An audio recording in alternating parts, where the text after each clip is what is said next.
Jessup Premium Storage units are indoors, climate controlled, and they have 24-hour surveillance and on-site management. You have 24-hour, 7-day-a-week access to your unit. Sizes range from 5 by 5 to 10 by 25. They also have outside covered and uncovered spaces available for vehicles, boats, trailers, and RVs. Jessup Premium Storage on the Waycross Highway in Jessup.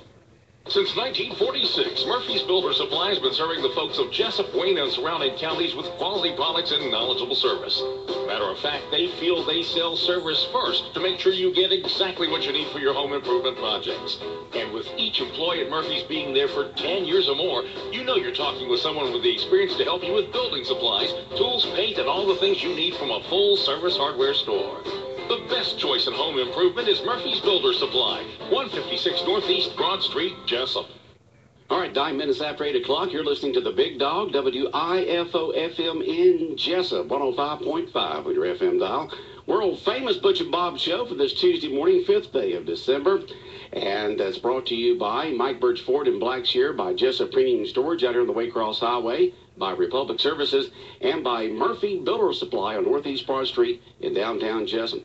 Bob, got some special guests in this morning. Yeah, Sean O'Quinn and Candy Harrison talking about State of Agriculture, a big event coming up, sponsored by the Chamber, and they've got all the details, so who wants to go first? Ladies first? Ladies first. Candy, go ahead. Candy Harrison. Our Chamber's quarterly membership luncheon will be held next Tuesday, December 12th at Coastal Pines College. It'll begin at 11:30 a.m. and we'll have our speaker at 12. We're going to have Dr. Kent Wolf from the University of Georgia Center for Agribusiness and Economic Development, and he's going to be here talking about agriculture and economic development in Wayne County. And as we all know, agriculture is a very, very large industry here, possibly the largest in Wayne County as it is in the state of Georgia. So it's the Chamber and the IDA have both started to, reach out to the agriculture community a little bit more, and we're excited to bring this program to our membership. Sean, you want to talk about registration? Yeah, we have early registration all the way up until December the 8th. If you're a Chamber member, it's $25. For non-members, it's $35. If you register after the 8th, it's $35 for everyone. So Chamber members, it saves you $10 if you go ahead before the 8th and get registered and everything. We have some sponsors. I'll talk about sponsors real quick too. Rainier Advanced Materials is our title sponsor. Our presenting sponsor is Country Financial, me. We have some event sponsors: Wayne County Industrial Development Authority, Ag South Farm Credit, Bayou Creek Farm, Jessup Milling Company, Southeastern Gin and Peanuts, Wayne County Farmers Market. So we got several sponsors on this because, you know, I think we all are, like Candy said, seeing that agriculture really does play a huge part in our economy. And, you know, of course, I like to be fed, so it's really good. Well, you know, we have a farm report every single morning at 5:50. I'm sure you're up at that time, aren't you, Sean? Well, I'm in the gym at that time. You're at the gym. What are you laughing at? I'm really at the gym. Okay, you're at the gym at 5:50. We have a farm report each morning at 5:50 to talk about that. And that agriculture is Georgia's largest industry, even though only 1% of the population of Georgia actually lives on a farm, but it's 14% of our economy when you consider everything involved with agriculture. That's amazing. 14% of everything that's involved with agriculture. Well, you know, and that's why I think the Chamber is reaching out to the agriculture community, because we do see how important it is. You know, we created a new award, Excellence in Agriculture, a few years ago, just to spotlight these folks. So it's very important. And, you know, Country Financial, we do farm insurance, so it was a good fit for us to do the sponsorship, to be the presenting sponsor. So we didn't have a problem doing that. Okay, so y'all do farm insurance. Is that like, you know, insuring a crop that's out there? So, you know, it's not crop insurance. It's more along the lines of the equipment. The barns and things like that. All right. Yeah. All right. Crop insurance is basically the insurance that covers the actual produce. Produce itself. Or the, is that specialty insurance agencies? Yeah, I thought so. Yeah. But you recover the equipment and everything. That's right. That's We do some crop insurance, but we don't do a lot of it. That's not what we do. It's country financial. Right. Yeah. We would rather do the farm insurance instead of the crop insurance. There's other people out there that do crop insurance that, that's what they do. Right. They're good at it. I live out there near Cayville, and that's farmland out there, and there's implements, farm implements, and tractors, and all. It's amazing the different kinds they have. Yeah, and that equipment is really, really expensive. Those pivots, you ride through a big field and you see these pivots for the water. Right. They're big sprinkler system, but they call it pivots. Those things are expensive. Oh yeah. And, those things have to be insured too, because lightning hits pumps and they break down these equipments and all this stuff too. So it's expensive to go into farming. And you really got to love that if you're doing that. You've got to love to be a farmer. Did you hear that story I tell about this corporate executive who was very, very cocky and everything, and he was talking to this guy in a restaurant, and he said, "Yeah, I've got myself a $150,000 Mercedes Benz, and I only drive that on the weekends." And the guy turned to him and said, "Well, I'm a farmer. I've got a $350,000 farm implement, and I only use it 4 weeks a year." Yeah, that's right. Big shot. Big shot. All right, but the state of agriculture, tell us what people can expect when they go to that meeting. Well, like Kenny said, Dr. Kent Wolf is going to come, and he's going to talk about some market analysts. He's going to do some market identification, some of this kind of stuff. He basically going to talk about the economics behind agriculture, I believe, is what he's going to do. Okay. So it should be good. We, hopefully have a really good turnout like we have at all these luncheons. So the big thing is to go ahead and register, so that way we will know how much food to prepare for. Right.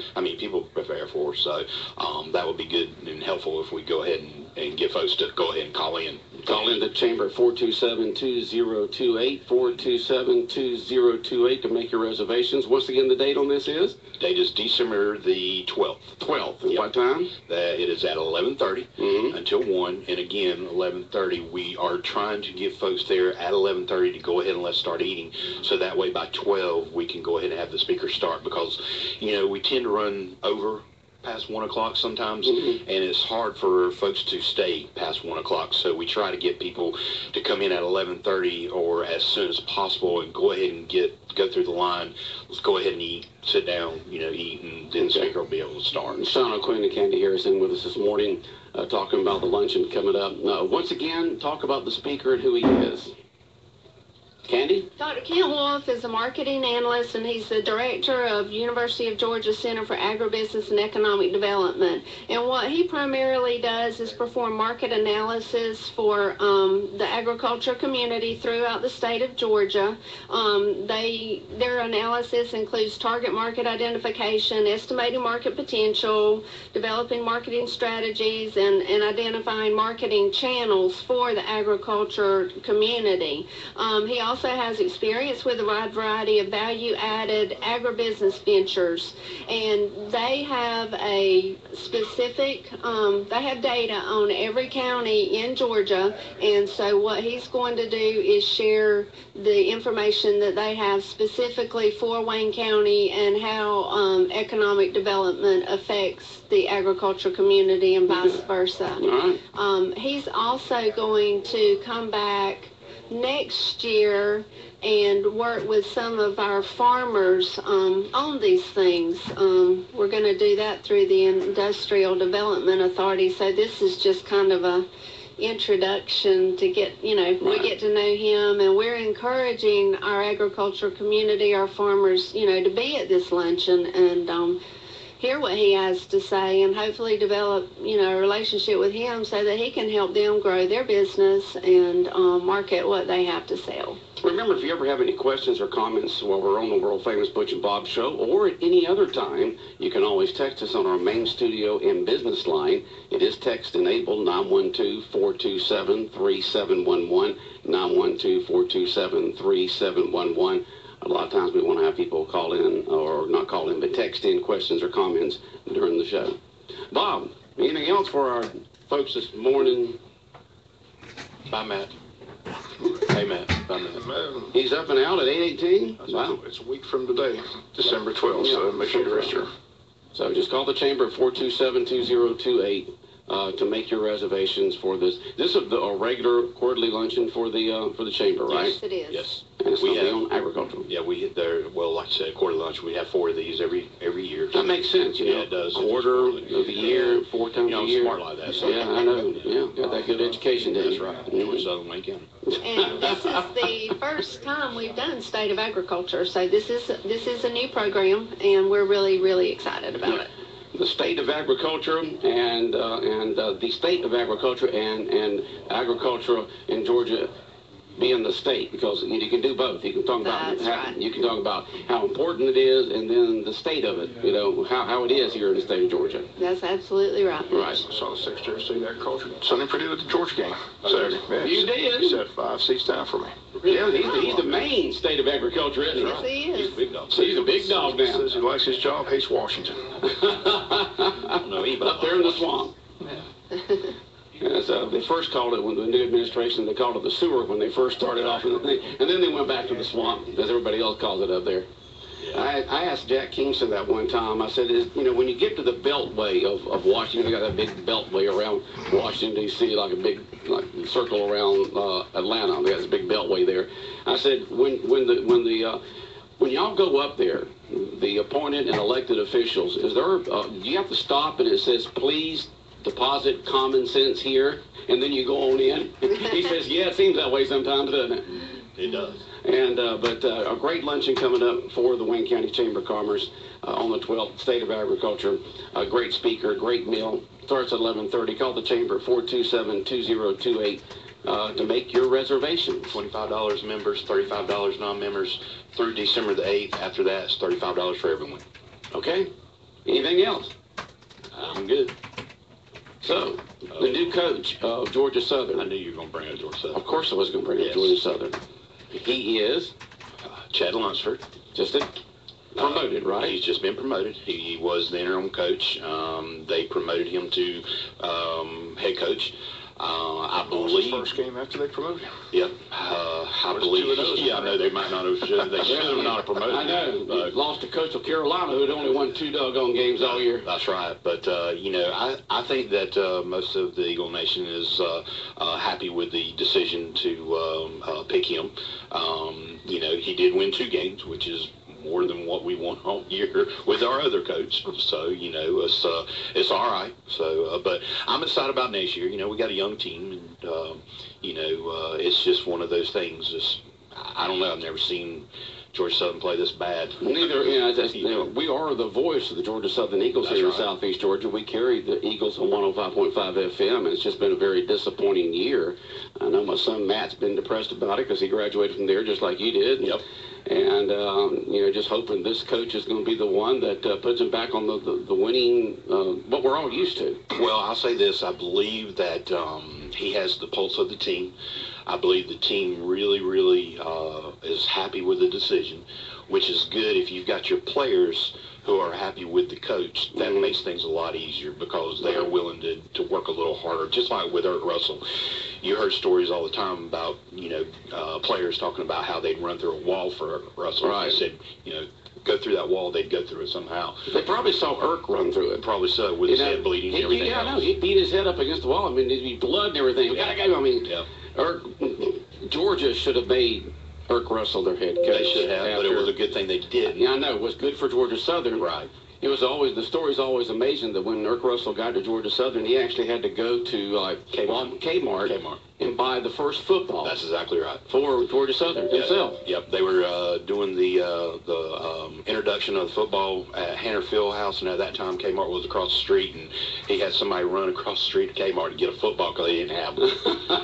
If we're going to introduce football back to Georgia Southern, we got to have a football. Gotta have a football. Run over to Kmart and get one real quick. So that's what they did. And boy, did he do an amazing job. And Yep. he just followed up from then, and then with Paul Johnson, and then We wouldn't probably be here sitting here talking about Georgia Southern football like we are right now if it wasn't for Eric Russell. I Right. believe that wholeheartedly. Yeah. I totally believe that. But But I think that the players are happy with the new coach.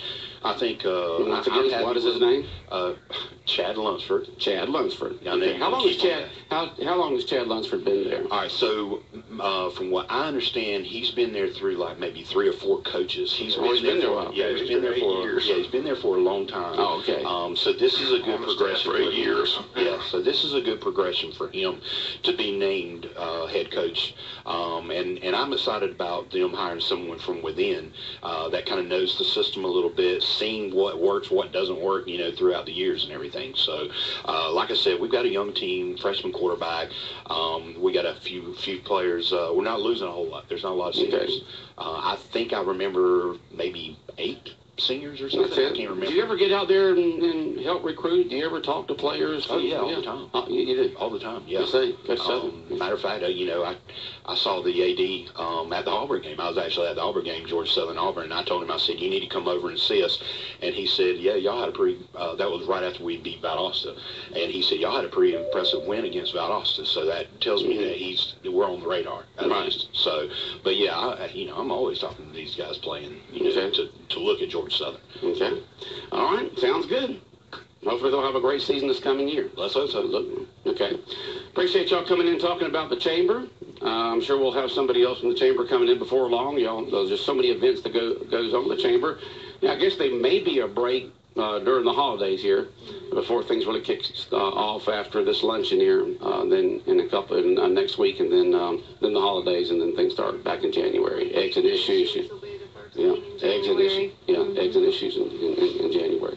Well, y'all have a great holiday season. You too. All right, take care. All right, 105.5 FM in Jessup, world famous Butch and Bob show. Bob and I'll be back in a minute to close it out. Can you find it? The Georgia Dermatology WIFO-FM Big Dog Country Cash Can. Imagine, if you will, a specially marked can hidden in Wayne County, Georgia, worth $1,055. Your mission, should you decide to accept it, find the cash can. Clues to the can's location will be read Monday through Friday live on WIFO at 7:10 a.m., 12:50 p.m., 3:03 p.m., and 5:50 p.m. Shortly after 5 p.m. on Friday, the clues will be posted online at BigDogCountry.com. No purchase necessary. You must be 18 to claim the prize. Complete rules online at BigDogCountry.com.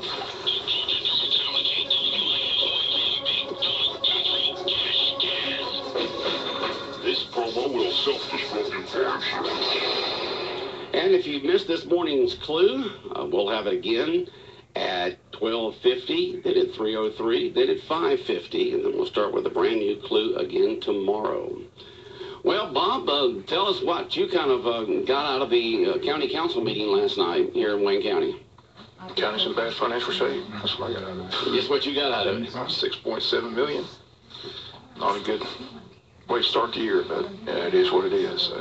They didn't make any decision. They're going to have a special call meeting to discuss it, but going in the wrong direction, in my opinion. What about their thing about the revenue being down? Did they say any reason why our revenue is down here in Wayne County? While as much projected revenue. Projected revenue. Projected revenue is all we want. All we want is what's coming in. So they projected 10% more than what they took in. So. But I don't know. I'll go to the special call meeting to get more information, but I just don't like to see them continue to borrow, and it keeps going up. I mean, I make the analogy just like a gambler, keep doubling down. Eventually you got to pay the debt. Right. I mean, $6.7 million. I can't imagine what the interest is on that alone, but it just doesn't seem like it's a good trend for the county. I just understand why we're in this bad financial shape. I mean, I'm sure it's a series of events.